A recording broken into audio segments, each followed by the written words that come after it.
Good morning students. आज से हम चैप्टर फर्स्ट का रिवीजन स्टार्ट करने जा रहे हैं। पहला और रिवीजन हम न्यू सिलेबस के हिसाब से करेंगे। पहला टॉपिक है परमाणु भार और अणु भार। तो परमाणु की सबसे पहले खोज महर्षि कणाद ने की थी। उन्होंने बताया कि सभी पदार्थ परमाणुओं से मिलकर बने होते हैं। और आधुनिक काल में जॉन डाल्टन ने परमाणु शब्द का प्रयोग किया। उन्होंने बताया कि परमाणु वह सूक्ष्म किसी तत्व का वह सूक्ष्मतम कण है जो रासायनिक अभिक्रिया में भाग लेता है।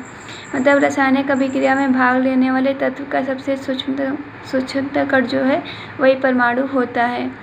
तो परमाणु स्वतंत्र अवस्था में रह भी सकता है और नहीं भी रह सकता है। जैसे अक्रिय गैस हैं, हीलियम, नियान, आर्गन, तो इनके जो परमाणु होते हैं वो स्वतंत्र अवस्था में रह सकते हैं। लेकिन कुछ तत्व जैसे हाइड्रोजन, ऑक्सीजन, तो इनके परमाणु स्वतंत्र अवस्था में नहीं रह पाते हैं, बल्कि ये अणु बनाते हैं तब स्वतंत्र अवस्था में रह पाते हैं। अब अगला टॉपिक है इनके परमाणु भार। तो इनके जो वास्तविक परमाणु भार होते हैं इनका मान अत्यंत कम होता है। जैसे कि हम हाइड्रोजन का देखें तो ये होता है 1.67 × 10⁻⁻24 ग्राम। तो अगर हम ऐसे मानों का प्रयोग दैनिक जीवन में अध्ययन के लिए करें या फिर गणना में करें तो ये बहुत ही कठिन हो जाएगा। तो इसलिए हम इनके वास्तविक परमाणु भार का उपयोग न करके आपेक्षिक परमाणु भार का उपयोग करते हैं, जिसे सामान्यतः केवल परमाणु भार से भी जाना जाता है। तो ये परमाणु भार कार्बन 12 यानी 12 परमाणु क्रमांक वाले कार्बन के वास्तविक भार के सापेक्ष दिए जाते हैं। तो मतलब कि हम इनको कार्बन 12 के वास्तविक भार से तुलना करके इनके आपेक्षिक भार देंगे। तो जैसे इसकी डिफिनेशन हम दे सकते हैं कि किसी भी तत्व का परमाणु भार दो संख्याओं के अनुपात के बराबर है। तो कौन कौन सी संख्या है? एक तो हम जिस तत्व का परमाणु भार मतलब जिस तत्व का आपेक्षिक परमाणु भार ज्ञात करना चाहते हैं उस तत्व के एक परमाणु का भार लेंगे। मतलब जैसे हम हाइड्रोजन का ज्ञात करना चाहते हैं तो हाइड्रोजन का वास्तविक भार ये हो जाएगा, जिसे हम यहाँ रखेंगे। और नीचे हम कार्बन 12 के एक परमाणु के वास्तविक भार का 1/12 भाग लेंगे। मतलब कार्बन 12 का भी यहाँ पे हम वास्तविक भार ले रहे हैं, जिसका मान कुछ इस टाइप से आएगा। तो उसका 1/12वां भाग लेंगे। तो इन दो संख्याओं के अनुपात के बराबर उस तत्व का आपेक्षिक परमाणु भार हो जाएगा। तो हम यहाँ से डिफिनेशन दे सकते हैं किसी भी तत्व का परमाणु भार या किसी भी तत्व का आपेक्षिक परमाणु भार उस तत्व के एक परमाणु के वास्तविक भार और कार्बन 12 के एक परमाणु के वास्तविक भार के 1/12 भाग के अनुपात के बराबर होता है। इसका मात्रक AMU होता है। जैसे कि मान लीजिए हाइड्रोजन है, उसका परमाणु भार 1 है तो हम उसे लिखेंगे 1 MU। और सोडियम का 11 परमाणु भार है तो उसको हम लिखेंगे 11 AMU। अगला टॉपिक है अणु। तो अणु वह सूक्ष्मतम कण है जो स्वतंत्र अवस्था में रह सकता है। जैसे कि H2 है, Cl2 है, HCl है। तो इसमें क्या है, परमाणु मिलकर अणु बना रहे हैं, तत्वों के परमाणु मिलकर अणु बना रहे हैं जो स्वतंत्र अवस्था में रह सकता है।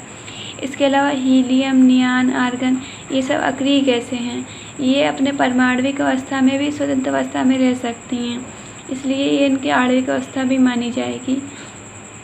और इनका जो हम अणु भार ले रहे हैं इनका भी अणु भार जो होता है बहुत ही कम होता है, इसलिए हम इसके वास्तविक अणु भार का उपयोग ना करके आपेक्षिक अणु भार का उपयोग करते हैं। और इस अणु भार का भी मान हम कार्बन 12 के वास्तविक भार के सापेक्ष देते हैं। इस तरीके से किसी तत्व या यौगिक का अणु भार ये बराबर होगा उसी तत्व या यौगिक के एक अणु के वास्तविक भार। जैसे हम ऊपर ले रहे थे उस तत्व के परमाणु का वास्तविक भार, यहाँ पे लेंगे उसी तत्व के एक अणु के वास्तविक भार बटे में कार्बन 12 के एक परमाणु के वास्तविक भार के 1/12 भाग के अनुपात के बराबर होता है। तो यहाँ पे हम ध्यान देंगे कि हमें कार्बन 12 के एक परमाणु का ही वास्तविक भार लेना है।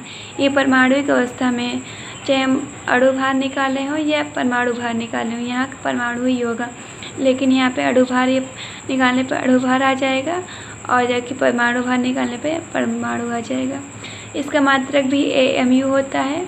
और इसका अगर हमें अणु भार किसी भी तत्व का ज्ञात करना होता है तो हम उस तत्व में उपस्थित सभी परमाणुओं के परमाणु भार को जोड़ देते हैं। जैसे यहाँ पे H2O का अणु भार निकालना है तो हम इसे ऐसे निकालेंगे। इसमें क्या करेंगे, 2 हाइड्रोजन हैं, दोनों हाइड्रोजनों के परमाणु भार को लिखेंगे और ऑक्सीजन का परमाणु भार, जितने भी परमाणु हैं सबके परमाणु भारों को जोड़ के अणु भार ज्ञात करेंगे।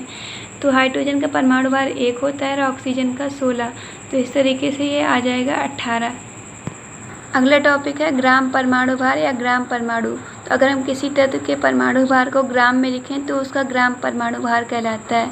जैसे कि हाइड्रोजन का परमाणु भार 1 mu है, तो उसको हम ग्राम में लिखेंगे, यानी 1 ग्राम उसका ग्राम परमाणु भार हो जाएगा। उस तरीके से ग्राम अणु भार या ग्राम अणु है, अगर हम किसी भी तत्व या यौगिक के अणु भार को ग्राम में लिखें तो उसका ग्राम अणु भार या ग्राम अणु हो जाएगा। जैसे H2 है, यौगिक है, उसका अणु भार 18 है, तो उसको हम ग्राम में लिखेंगे तो उसका ग्राम अणु भार हो जाएगा, यानी 18 ग्राम उसका ग्राम अणु भार।